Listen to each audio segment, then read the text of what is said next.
연금 기금화에 대해서 이야기 좀 해보자면은 우선은 미국 얘기를 먼저 시작하도록 할게요. 이제 미국의 401k 플랜이 1978년 조항이 생기고 실제로 시작한 게 1981년입니다. 급여 공제가 되면서 직원들이 직접 투자를 할 수 있게 됐어요. 그때부터 인기를 끌면서 기업들이 폭발적으로 도입을 했었죠. 1983년에 740만 명이 가입할 정도로 인기가 많았습니다. 미국에서 1990년에는 1900만 명, 2000년에는 4000만 명으로 급증해요. 401k 붐이 일어났는데 현재는 7천만 명 이상이 가입하고 있습니다. 미국의 401k 자산이 2000년도에 1조 달러 부근에서 2021년에는 7조 달러 넘겼어요. 20년 만에 7배가 늘어난 거죠. 그러면 이 401k 자산은 주식시장으로 돈이 들어갈 수밖에 없습니다. 미국 같은 경우는 이제 타겟 데이트 펀드라 그래서 TDF라 그럽니다. 그러니까 오토 투자예요. 자동으로. 그러니까 뭐 젊을 때는 주식 비중이 높았다가 은퇴에 가까워질수록 채권 비중이 늘어나는 형태죠. 1970년대 S&P 500 지수가 100에서 10년 정도 횡보를 했었습니다. 그러다가 401k가 딱 등장하고 나서부터 갑자기 지수가 상승을 시작해요.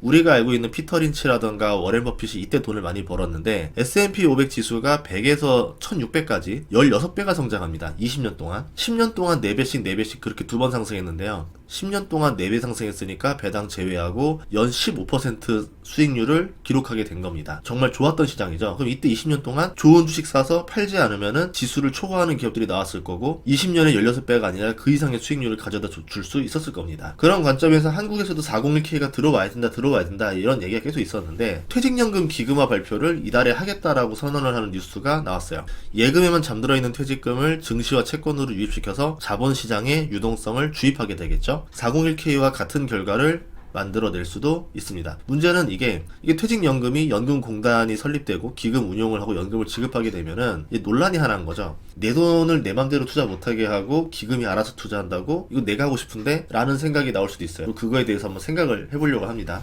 퇴직연금 가입자가 700만 명이 넘습니다. 24년에 431조 원이었으니까 현재 500조 원 조금 안 되는 수준 아닐까 이렇게 추정하고 있고요. 지금 보면은 1년에 50조 원씩 돈이 늘어나고 있어요. 굉장히 빠른 속도로 돈이 늘어나죠. 문제는 이 돈의 상당 부분이 원리금 보장형입니다. 예금에 들어가 있어서 수익률이 연 2% 수준밖에 안 돼요. 좀 불리라고 했더니 불리지는 못하고 인플레이션마저도 이겨내지 못하는 상황이 된다는 겁니다. 차라리 이 돈을 국민연금처럼 기금화해서 강제로 투자해서 고수익으로 불려주겠다는 말인데 증시가 좋을 땐 고수익인 거고 증시가 나빠질 때는 고손실이 됩니다. 그래서 이거를 책임을 지는 거를 국가가 하겠다. 국민연금처럼 이렇게 하겠다는 얘기인데 그럼 국민연금 수익률이 어느 정도냐? 10년 동안 연평균 수익률이 4.5%고요. 설립 이후로는 6.8이에요. 최근 3년 동안은 증시가 좋았기 때문에 수익률이 굉장히 높았었습니다. 그러면은 그런 때 빼고 전반적으로 봤을 때는 우리가 그냥 예금에 맡겨놓으면 2%인데 연금처럼 기금화 시키면은 한 4.5 정도의 수익률을 기대해볼 수 있지 않을까. 문제는 개인이 어디에 투자해주세요라고 선택 없이 그냥 전액을 기금이 징수하고 이제 강제로 운용해서 수익률을 고스란히 우리가 받아들여야 되는지에 대한 여부인데요. 현재 퇴직연금을 기업이 보관하거나 개인이 직접 투자하는 것으로 나뉘고 있습니다. 퇴직연금 가장 큰 형태가 확정급여형, DB입니다. 뱅크처럼 원리금만 줄게 이렇게 생각하시면 돼요. 기업들이 이 돈을 들고 있고 근로자는 퇴직금 원금과 이자가 정해져 있고 기준이 퇴직 직전 기간의 급여이기 때문에 장기 근로가 많은 대기업이 많이 있습니다. DB형은 이 돈을 기업이 가지고 있죠. 기업이 부채로 잡고 있고 기업도 이 돈을 딱히 건드릴 수도 없어요. 퍼센트가 원리금 보장형에 자금이 묶여있는 이유가 이런 이유입니다. 이게 묵은 돈이라는 거죠. 이 돈을 꺼내서 국내 주식과 채권으로 가게 하려는 의도가 아니겠는가. 확정기여형은 연봉의 12분의 1 수준으로 퇴직금을 근로자한테 미리 주는 건데요.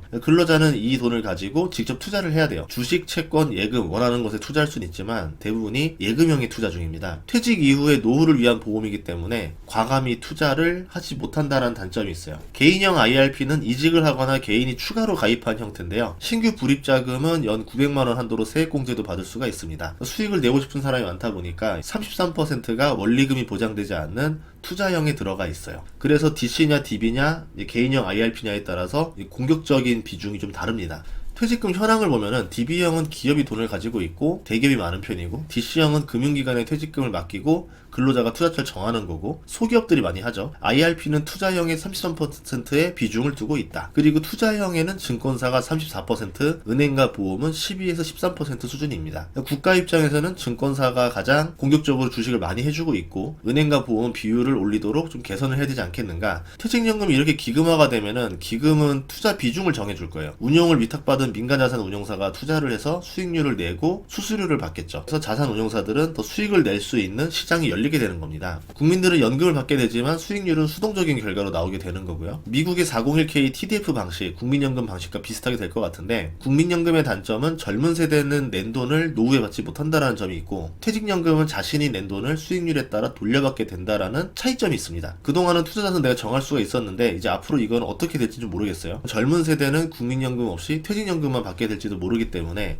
퇴직연금에 대해서 민감해야 될 수도 있다는 겁니다. 국가는 왜 퇴직연금을 기금화하려는 걸까요? 적립금이 매우 빠른 속도로 쌓이고 있기 때문인데요. 매년 50조 원 수준으로 적립금이 늘어나고 있어요. 그리고 이 돈이 그냥 예금에 잠겨버립니다. 10%가 원리금 보장형인 DB형이 92%가 원리금 보장형인 DB형인데요. 그 돈이 214조 원이나 돼요. 이 돈을 주식과 채권 시장으로 유입시키면은 주식과 채권 가격이 지속적으로 오를 가능성이 있습니다. 주식 채권 비중을 6대4로 가져가고 국내 비중만 투하하게 한다면은 최대 주식시장으로 매년 30조가 유입되고 채권으로 매년 20조가 유입됩니다. 그리고 단기적으로 300조가 넘는 돈이 주식 채권 시장으로 들어오게 돼요. 이게 어떤 결과가 벌어질지 예상이 되는 거죠. 이게 국가가 생각하는 의도일 수도 있었겠구나. 미국의 부채 문제도 심각한데 한국도 국고채 발행량이 매년 우상향하고 있어요. 여기에 금리도 높은 상태라서 매년 갚아야 하는 이자가 빠르게 늘어나고 있죠. 예산에서 이자가 늘어나면 예산이 부족해지고 국채를 발행해서 재정 적자를 내야 되고, 부채가 느니까 이율도 증가하고 이자가 더 늘어나는 악순환을 계속 놀게 됩니다. IMF가 한국에 지적했었던 게 이 문제였던 거고요.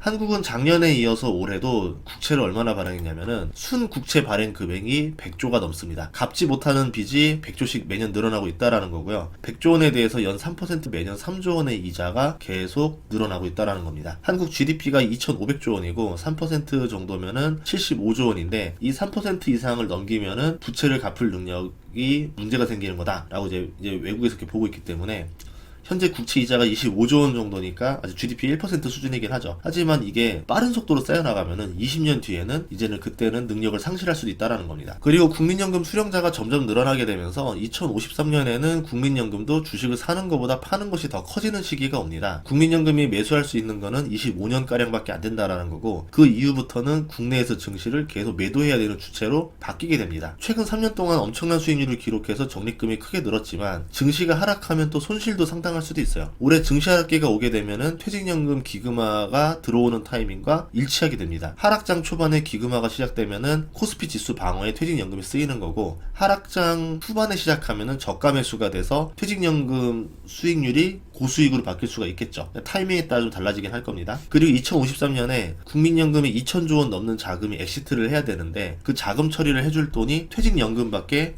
없는 상황이에요. 그런 이유로 퇴직연금의 기금화가 진행될 수밖에 없는 거고, 미래를 준비했을 때 국민연금과 바톤 체인지를 해야 되기 때문에 이렇게 준비를 하는 게 아닌가 보고 있습니다. 한 10년, 20년 정도 봤을 때는 뭐 미국의 401k 때처럼 국민연금도 계속 순매수를 들어가고 퇴직연금도 순매수를 들어가니까 우리나라 증시 시장의 유동성이 확 늘어나면서 지수가 상승하는 압박을 받을 수가 있겠죠. 그런 점에서는 좋은 점이고, 이 퇴직연금을 어떻게 운영하는지, DC는 그냥 하게 해주고 DB라던가 이런 거에 대해서 기금화를 운영하는 건지, 아니면 그냥 모두 다 일괄적으로 기금이 알아서 운영하는 건지 좀 더 지켜볼 필요가 있고, 그거에 대해서는 투자자들이 목소리를 좀 내야 될 필요가 있지 않을까라고 생각을 합니다. 다음 시간에도 좋은 정보로 찾아뵙겠습니다. 구독과 좋아요, 알림 설정 부탁드릴게요. 고맙습니다.